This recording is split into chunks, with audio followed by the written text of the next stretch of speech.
So many had to cancel their travel plans in 2020, but maybe 2021 is the year for you to take to the skies or even the road. Gabe Saglier from Travelzoo joins us now to talk trends of travel in 2021. Good morning. Hey, Michaela. Happy New Year. Happy New Year to you. First and foremost, I mean, do people want to travel this year? I know a lot of folks, they had to cancel their trips last year. Are they chomping at the bit to get out there? Well, I certainly am. I'm ready to roll. I think there's just a lot of pent-up demand up there, and you were eyeing 2021 and hoping that that calendar page would switch and things would be back to normal. We're still in that holding pattern, and I think actual physical traveling will probably ramp up later this year. We're looking at summer now and into the fall, really sort of seeing a nice little spike. I think there's a lot of promise, Michaela, around the vaccine. So we just did a survey, and 49% of American travelers, 49% will travel domestically after they get a COVID vaccine. 67% will travel internationally after they get the vaccine. So there's a lot of hope around that vaccine. I think once we get on the other side of that, we'll see a nice little surge, nice little spike in demand and travel activity as well. But for now, it's about researching, planning, booking for travel that'll happen when it's smarter and safer to do so. So you bring up a good point. I mean, I know at least when I plan a trip, I like to do it well in advance. Are places still being flexible? I know last year they were saying, book, you can get a full refund. Is that still the case? Definitely. I mean, I think one of the trends that I think we'll see in 2021 is that the consumer is king. A lot of the sort of what we were calling unprecedented flexibility aspects we were seeing late last year, airlines waiving those change fees that could be $200 or $400 for an international trip, hotels being very flexible with cancellation policies, full refunds. A lot of the content you see on our website is really just fully refundable deals. So it's a great safety net there. I think that'll really sort of become the norm, not just sort of this unprecedented anomaly that we would have seen last year. The consumer is king moving into 2021 and beyond. Another trend that you have is that small is big. What do you mean by that? So I think that, I love big cities, New York, LA, Chicago. These are fantastic, buzzy cities.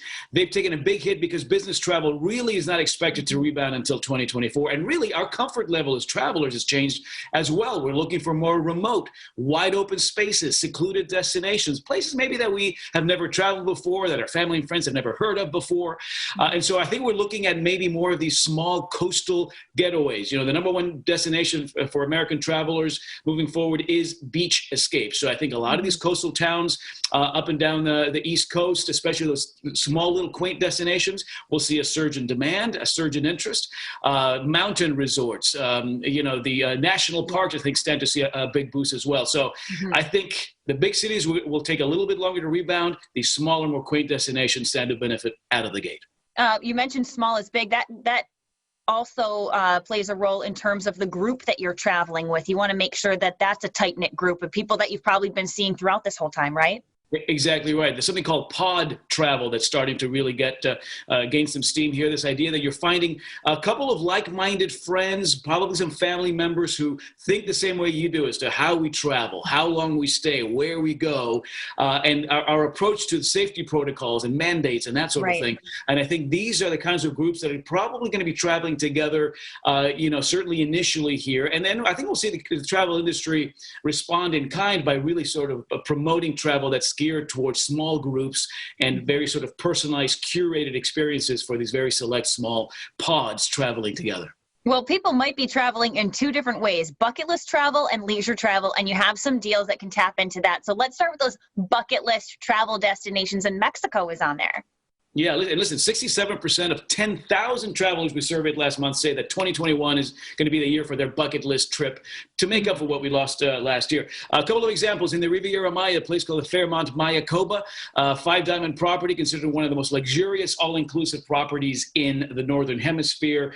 3 nights, all-inclusive for two for $999.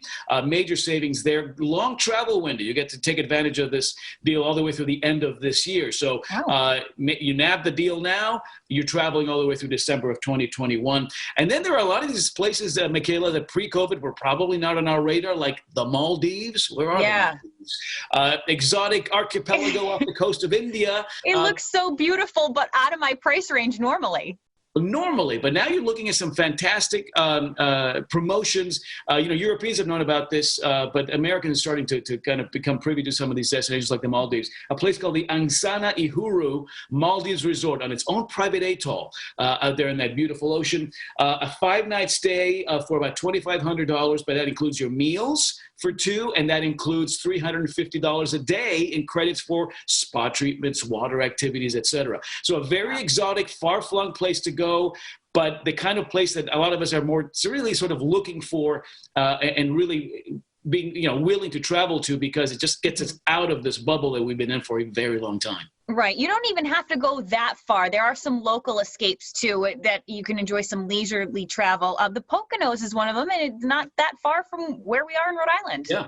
And listen, the Woodloch Resort, considered one of the great properties in all of the Poconos and in all of Pennsylvania. But they'll be catering to folks. Again, business travel is going to take a while to get back on track. Mm-hmm. We're predicting 2024, really. So if you can work from the road, if you can take the kids and maybe do a lot of this sort of these day-to-day demands remotely, a place like this where a stay includes your meals throughout the course of the day and a ton of activities, very appealing. So the Woodloch Resort in the Poconos, $184 a night, 55% off. And again, encouraging people, when it's safe and smart to do so, take a little road trip out there and enjoy the beautiful outdoors.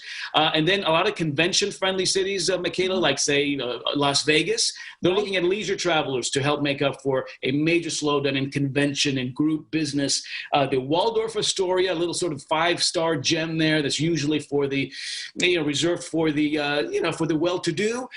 Beautiful 5-diamond property on the Strip there, $159 a night with a $100 resort credit for travel over the next several months. So I think the leisure traveler, especially those of us who combine leisure and work when we travel over the next several months, maybe a couple of years, that's a trend that I think we're eyeing in a pretty big way.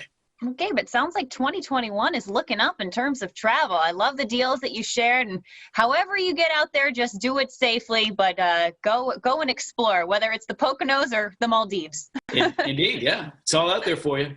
Thanks so much, Gabe. Thanks, Michaela.